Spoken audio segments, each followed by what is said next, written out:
एक ये बड़ा मौका है कि 125 साल उनकी जयंती की हो रही है और इसलिए ये मौका बड़ा हो जाता है, तो उल्लास का मौका है। देश भर में होना चाहिए, सिर्फ एक तबके में नहीं। लेकिन जब राजनीतिक परिदृश्य में देखता हूँ तो मुझे इस जयंती के मौके पर निराशा ज़्यादा होती है। ये ठीक है कि पब्लिक स्पेस में अगर आप इस वक्त दिल्ली में घूम रहे होंगे तो बहुत जगह पर आपको अंबेडकर की तस्वीरें दिखेंगी, होर्डिंग दिखेगी, जहाँ पर कभी दूसरे किस्म के नायकों की तस्वीरें होती थीं, दूसरे नायकों की तस्वीरें होती थी या दूसरे नेताओं की तस्वीरें होती थीं, वहाँ पर आज अंबेडकर की तस्वीर है। रेडियो पे अंबेडकर के बारे में चर्चा हो रही है, टीवी के बारे में चर्चा हो रही है। लेकिन कुल मिलाकर अंबेडकर के बारे में तो चर्चा हो ही जाती थी हमेशा। लेकिन निराशा इसलिए है कि जब अंबेडकर दलितों की बात कर रहे थे, तब उनके आसपास कोई बड़ा दलित नेता नहीं था, सक्रिय दलित नेता। आज जब सब अंबेडकर की बात कर रहे हैं, तो आज कोई दलित नेता नहीं है इस देश में। दलित सांसद हैं, बहुत तरह के सांसद हैं, हर पार्टी में सांसद हैं, उनकी संख्या निश्चित है। उस निश्चित संख्या से कभी ज़्यादा दलित सांसद नहीं हुए, कभी अपवाद स्वरूप हुए होंगे तो मैं माफ़ी चाहता हूँ। बहुत सारे दलित विधायक हैं, उन सब की आवाज़, उन सब के चेहरे मुझे कहीं नज़र नहीं आते। तो क्या अंबेडकर ने क्या चीज़ पे खुश होते अगर आज वो होते तो, कि उनके जन्मदिन पर चारों तरफ केक कट रहे हैं? बाबा साहेब लोकतंत्र के सच्चे सिपाही थे। वो लोकतंत्र में जनता की भागीदारी को सबसे अहम मानते थे। खासकर वो उन लोगों की भागीदारी के पक्षधर थे जो हमेशा से हाशिए पर रहे हैं। लेकिन आज हर राजनीतिक दल में राजशाही है, जनता से वो कटते जा रहे हैं। इसलिए 125वीं जयंती जो है वो अंबेडकर के लिए एक बड़ी चुनौती है कि क्या अंबेडकर अंबेडकर के लिए रह पाएंगे, बच पाएंगे, या सब अपना अपना हिस्सा उनमें से उस मूर्ति से उठा कर जाएगा, फिर अलग एक मूर्ति बनाएगा और कहेगा कि अंबेडकर के लिए हमने ये किया, हमने एक मकान बनाया है, हमने स्मारक बनाया है, हमने ये किया है और हमने वो किया है। लेकिन जो समाज के हालात हैं वो तो सर कुछ बदले नहीं हैं। लेकिन अभी भी जिनके हाथ में ताकत है वो जाति के सवाल को लेकर बिल्कुल नहीं बदले हैं। नहीं तो इतनी हिंसा, इतनी नफरत आखिर कैसे बची रह गई है?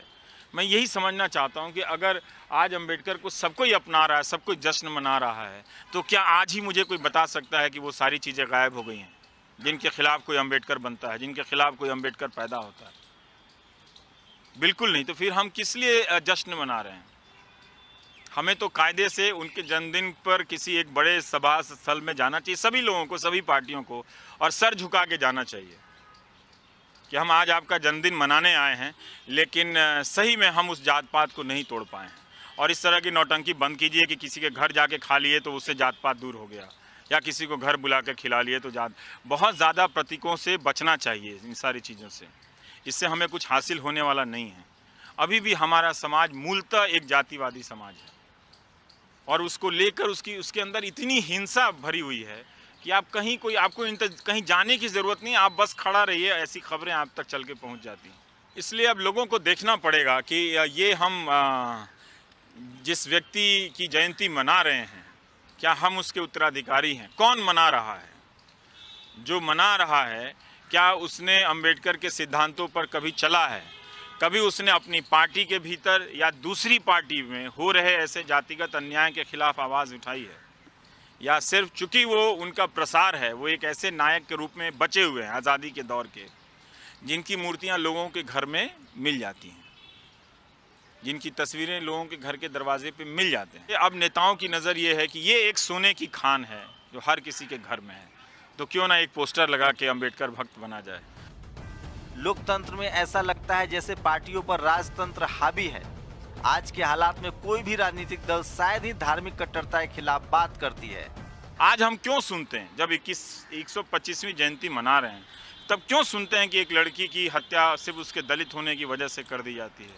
तब हम क्यों सुनते हैं कि जब कोई लड़का रोहित वेमुला ये लिख के मरता है कि मेरा पैदा होना ही एक दुर्भाग्यपूर्ण घटना है ना, दुर्घटना है एक तरह से, है ना, एक दुखद दुर्घटना है, क्यों लिखना पड़ता है? क्यों आपको सैकड़ों ऐसे उदाहरण मिलते हैं कि दूल्हा जा रहा है घोड़े पर और उससे हेलमेट लगा कर जाना चाहिए, जा रहा है।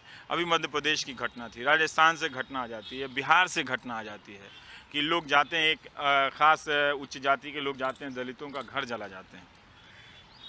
दुश्मनी में कोई किसी का घर जलाए, मुझे तो वो बात तब भी समझ में नहीं आती है कि व्यवस्था के होने के बावजूद किसी की हिम्मत कैसे होती है।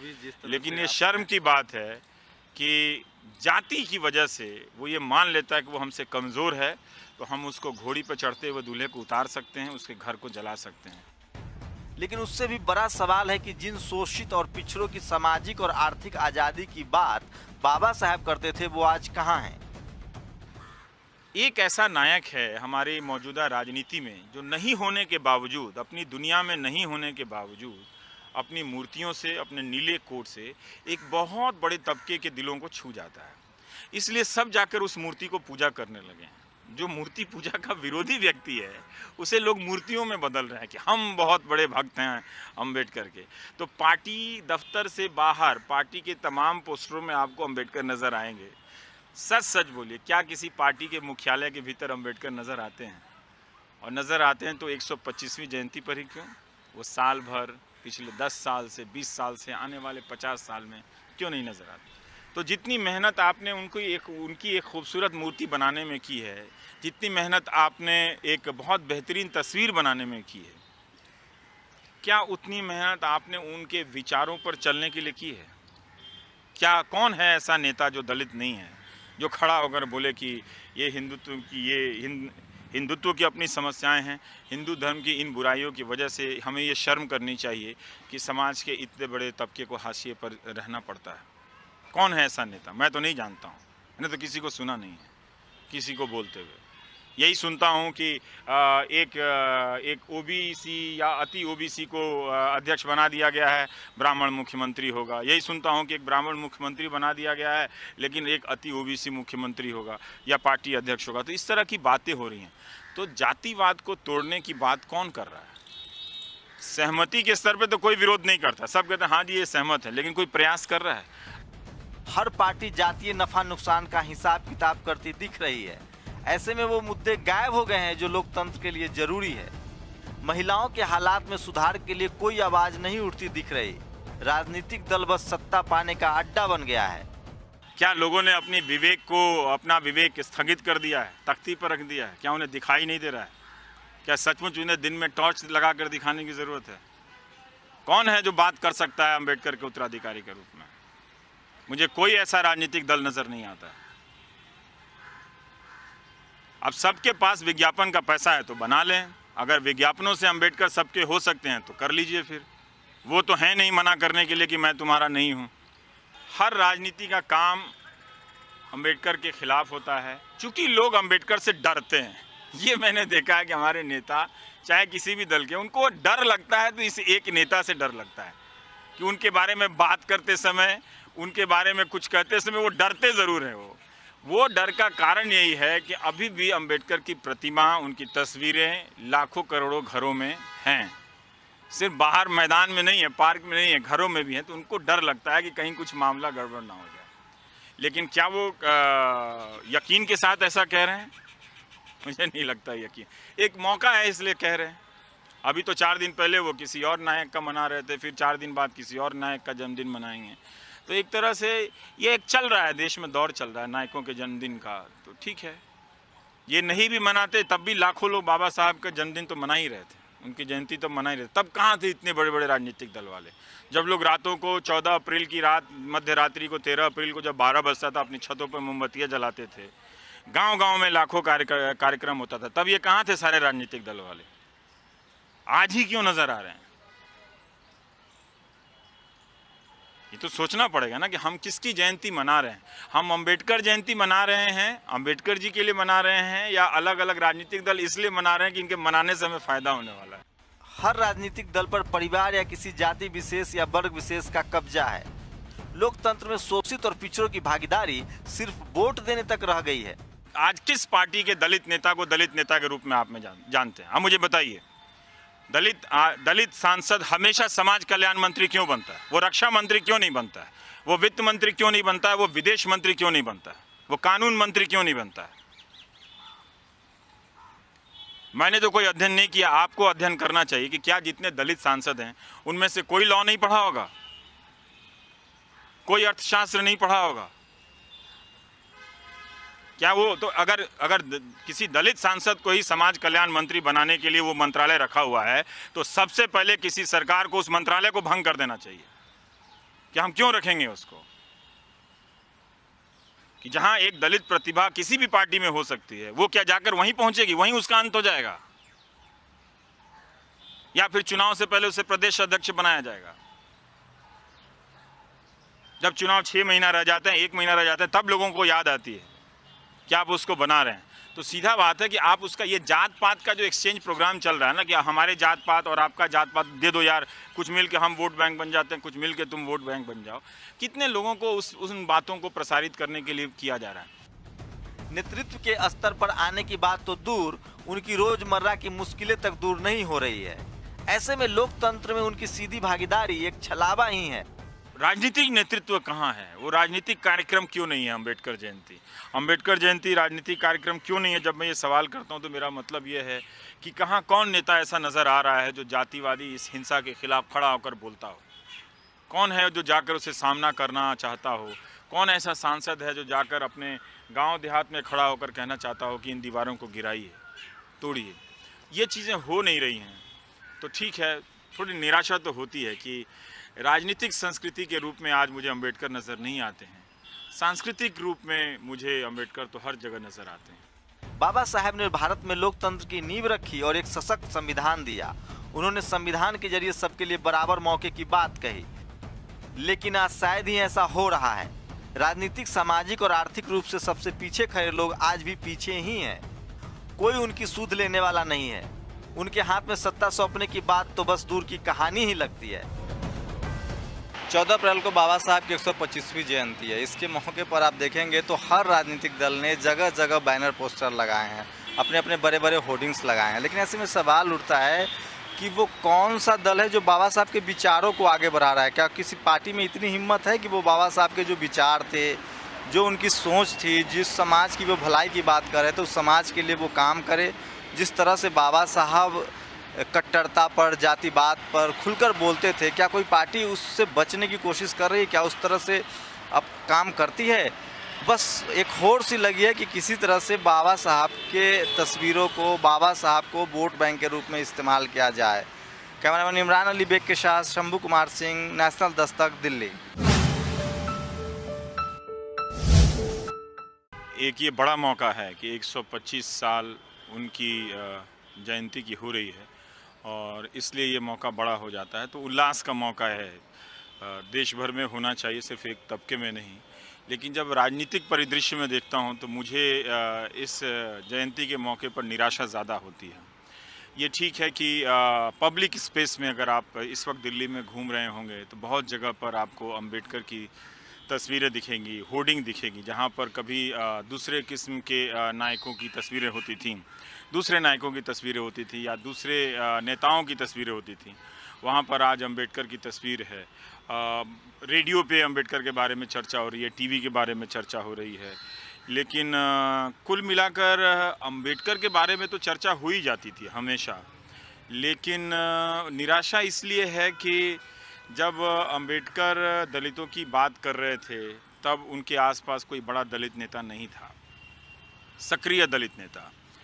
आज जब सब अम्बेडकर की बात कर रहे हैं तो आज कोई दलित नेता नहीं है इस देश में। दलित सांसद हैं, बहुत तरह के सांसद हैं, हर पार्टी में सांसद हैं, उनकी संख्या निश्चित है। उस निश्चित संख्या से कभी ज़्यादा दलित सांसद नहीं हुए, कभी अपवाद स्वरूप हुए होंगे तो मैं माफ़ी चाहता हूँ। बहुत सारे दलित विधायक हैं, उन सब की आवाज़, उन सब के चेहरे मुझे कहीं नज़र नहीं आते। तो क्या अम्बेडकर ने क्या चीज़ पे खुश होते अगर आज वो होते तो, कि उनके जन्मदिन पर चारों तरफ केक कट रहे हैं? बाबा साहेब लोकतंत्र के सच्चे सिपाही थे। वो लोकतंत्र में जनता की भागीदारी को सबसे अहम मानते थे। खासकर वो उन लोगों की भागीदारी के पक्षधर थे जो हमेशा से हाशिए पर रहे हैं। लेकिन आज हर राजनीतिक दल में राजशाही है, जनता से वो कटते जा रहे हैं। इसलिए 125वीं जयंती जो है वो अम्बेडकर के लिए एक बड़ी चुनौती है कि क्या अंबेडकर के लिए रह पाएंगे, बच पाएंगे, या सब अपना अपना हिस्सा उनमें से उस मूर्ति से उठा कर जाएगा, फिर अलग एक मूर्ति बनाएगा और कहेगा कि अंबेडकर के लिए हमने ये किया, हमने एक मकान बनाया है, हमने स्मारक बनाया है, हमने ये किया है और हमने वो किया है। लिखते हैं कि एक लड़की की हत्या सिर्फ उसके दलित होने की वजह से कर दी जाती है। तब हम क्यों सुनते हैं कि जब कोई लड़का रोहित वेमुला ये लिख के मरता है कि मेरा पैदा होना ही एक दुर्भाग्यपूर्ण घटना है ना, दुर्घटना है एक तरह से, है ना, एक दुखद दुर्घटना है, क्यों लिखना पड़ता है? क्यों आपको सैकड़ों ऐसे उदाहरण मिलते हैं कि दूल्हा जा रहा है घोड़े पर और उससे हेलमेट लगा कर जाना चाहिए, जा रहा है। अभी मध्य प्रदेश की घटना थी, राजस्थान से घटना आ जाती है, बिहार से घटना आ जाती है कि लोग जाते हैं, एक ख़ास उच्च जाति के लोग जाते हैं, दलितों का घर जला जाते हैं। दुश्मनी में कोई किसी का घर जलाए, मुझे तो वो बात तब भी समझ में नहीं आती है कि व्यवस्था के होने के बावजूद किसी की हिम्मत कैसे होती है। लेकिन ये शर्म की बात है कि जाति की वजह से वो ये मान लेता है कि वो हमसे कमज़ोर है, तो हम उसको घोड़ी पर चढ़ते हुए दूल्हे को उतार सकते हैं, उसके घर को जला सकते हैं। लेकिन उससे भी बड़ा सवाल है कि जिन शोषित और पिछड़ों की सामाजिक और आर्थिक आज़ादी की बात बाबा साहब करते थे, वो आज कहाँ हैं? एक ऐसा नायक है हमारी मौजूदा राजनीति में जो नहीं होने के बावजूद, अपनी दुनिया में नहीं होने के बावजूद, अपनी मूर्तियों से, अपने नीले कोट से एक बहुत बड़े तबके के दिलों को छू जाता है। इसलिए सब जाकर उस मूर्ति को पूजा करने लगे हैं। जो मूर्ति पूजा का विरोधी व्यक्ति है उसे लोग मूर्तियों में बदल रहे हैं कि हम बहुत बड़े भक्त हैं अंबेडकर के। तो पार्टी दफ्तर से बाहर पार्टी के तमाम पोस्टरों में आपको अंबेडकर नज़र आएंगे। सच सच बोलिए, क्या किसी पार्टी के मुख्यालय के भीतर अंबेडकर नज़र आते हैं? और नज़र आते हैं तो 125वीं जयंती पर ही क्यों? वो साल भर, पिछले 10 साल से, 20 साल से, आने वाले 50 साल में क्यों नहीं नज़र आते? तो जितनी मेहनत आपने उनकी एक खूबसूरत मूर्ति बनाने में की है, जितनी मेहनत आपने एक बहुत बेहतरीन तस्वीर बनाने में की है, क्या उतनी मेहनत आपने उनके विचारों पर चलने के लिए की है? क्या कौन है ऐसा नेता जो दलित नहीं है, जो खड़ा होकर बोले कि ये हिंदुत्व की अपनी समस्याएं हैं, हिंदू धर्म की इन बुराइयों की वजह से? तब भी लाखों लोग बाबा साहब का जन्मदिन तो मना ही रहे थे, उनकी जयंती तो मना ही रहे। तब कहाँ थे इतने बड़े बड़े राजनीतिक दल वाले? जब लोग रातों को 14 अप्रैल की रात, मध्य रात्रि को 13 अप्रैल को जब 12 बजता था, अपनी छतों पर मोमबत्तियाँ जलाते थे, गांव-गांव में लाखों कार्यक्रम होता था, तब ये कहाँ थे सारे राजनीतिक दल वाले? आज ही क्यों नजर आ रहे हैं? ये तो सोचना पड़ेगा ना कि हम किसकी जयंती मना रहे हैं। हम अंबेडकर जयंती मना रहे हैं, अंबेडकर जी के लिए मना रहे हैं, या अलग अलग राजनीतिक दल इसलिए मना रहे हैं कि इनके मनाने से हमें फायदा होने वाला है? हर राजनीतिक दल पर परिवार या किसी जाति विशेष या वर्ग विशेष का कब्जा है। लोकतंत्र में शोषित और पिछड़ों की भागीदारी सिर्फ वोट देने तक रह गई है। आज किस पार्टी के दलित नेता को दलित नेता के रूप में आप में जानते हैं? आप मुझे बताइए। दलित सांसद हमेशा समाज कल्याण मंत्री क्यों बनता है? वो रक्षा मंत्री क्यों नहीं बनता है? वो वित्त मंत्री क्यों नहीं बनता है? वो विदेश मंत्री क्यों नहीं बनता है? वो कानून मंत्री क्यों नहीं बनता है? मैंने तो कोई अध्ययन नहीं किया, आपको अध्ययन करना चाहिए कि क्या जितने दलित सांसद हैं उनमें से कोई लॉ नहीं पढ़ा होगा, कोई अर्थशास्त्र नहीं पढ़ा होगा? क्या वो तो अगर किसी दलित सांसद को ही समाज कल्याण मंत्री बनाने के लिए वो मंत्रालय रखा हुआ है, तो सबसे पहले किसी सरकार को उस मंत्रालय को भंग कर देना चाहिए। कि हम क्यों रखेंगे उसको? कि जहां एक दलित प्रतिभा किसी भी पार्टी में हो सकती है, वो क्या जाकर वहीं पहुंचेगी, वहीं उसका अंत हो जाएगा? या फिर चुनाव से पहले उसे प्रदेश अध्यक्ष बनाया जाएगा?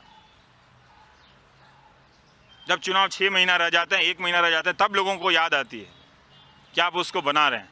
तो सीधा बात है कि आप उसका ये जात पात का जो एक्सचेंज प्रोग्राम चल रहा है ना, कि हमारे जात पात और आपका जात पात दे दो यार, कुछ मिल के हम वोट बैंक बन जाते हैं, कुछ मिल के तुम वोट बैंक बन जाओ, कितने लोगों को उन बातों को प्रसारित करने के लिए किया जा रहा है? नेतृत्व के स्तर पर आने की बात तो दूर, उनकी रोजमर्रा की मुश्किलें तक दूर नहीं हो रही है। ऐसे में लोकतंत्र में उनकी सीधी भागीदारी एक छलावा ही है। राजनीतिक नेतृत्व कहाँ है? वो राजनीतिक कार्यक्रम, हमें ये शर्म करनी चाहिए कि समाज के इतने बड़े तबके को हाशिए पर रहना पड़ता है। कौन है ऐसा नेता? मैं तो नहीं जानता हूँ, मैंने तो किसी को सुना नहीं है किसी को बोलते हुए यही सुनता हूँ कि एक ओबीसी या अति ओबीसी को अध्यक्ष बना दिया गया है, ब्राह्मण मुख्यमंत्री होगा। यही सुनता हूँ कि एक ब्राह्मण मुख्यमंत्री बना दिया गया है, लेकिन एक अति ओबीसी मुख्यमंत्री होगा या पार्टी अध्यक्ष होगा। तो इस तरह की बातें हो रही हैं। तो जातिवाद को तोड़ने की बात कौन कर रहा है? सहमति के स्तर पे तो कोई विरोध नहीं करता, सब कहते हैं हाँ जी ये सहमत है, लेकिन कोई प्रयास कर रहा है? हर पार्टी जातीय नफा नुकसान का हिसाब किताब करती दिख रही है। ऐसे में वो मुद्दे गायब हो गए हैं जो लोकतंत्र के लिए जरूरी है। महिलाओं के हालात में सुधार के लिए कोई आवाज नहीं उठती दिख रही। राजनीतिक दल बस सत्ता पाने का अड्डा बन गया है। क्या लोगों ने अपना विवेक स्थगित कर दिया है, तख्ती पर रख दिया है? क्या उन्हें दिखाई नहीं दे रहा है? क्या सचमुच उन्हें दिन में टॉर्च लगा कर दिखाने की जरूरत है? कौन है जो बात कर सकता है अम्बेडकर के उत्तराधिकारी के रूप में?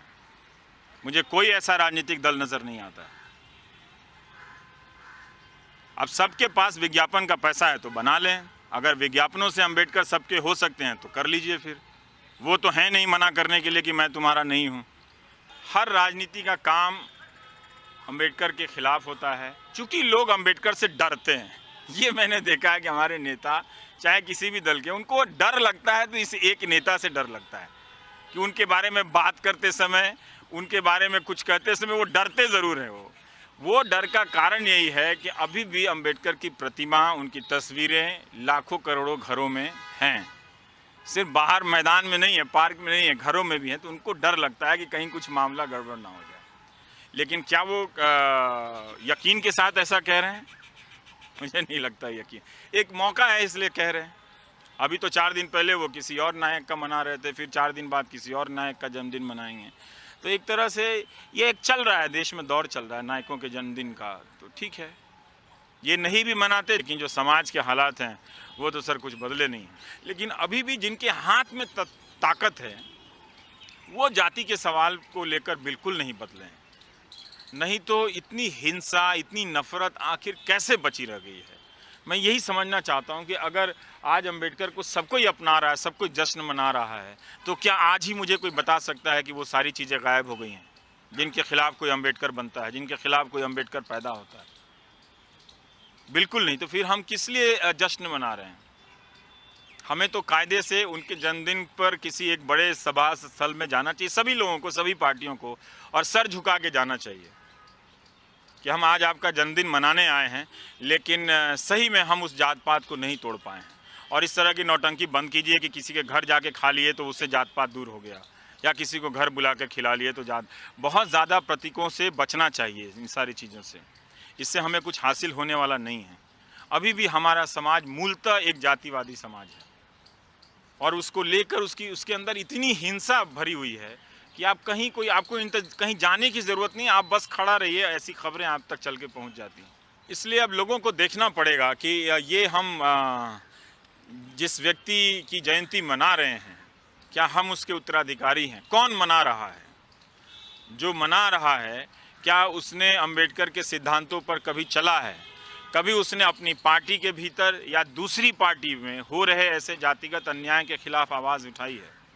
या सिर्फ चूँकि वो उनका प्रसार है, वो एक ऐसे नायक के रूप में बचे हुए हैं आज़ादी के दौर के, जिनकी मूर्तियां लोगों के घर में मिल जाती हैं, जिनकी तस्वीरें लोगों के घर के दरवाजे पे मिल जाते हैं? अब नेताओं की नज़र ये है कि ये एक सोने की खान है जो हर किसी के घर में है, तो क्यों ना एक पोस्टर लगा के अम्बेडकर भक्त बना जाए।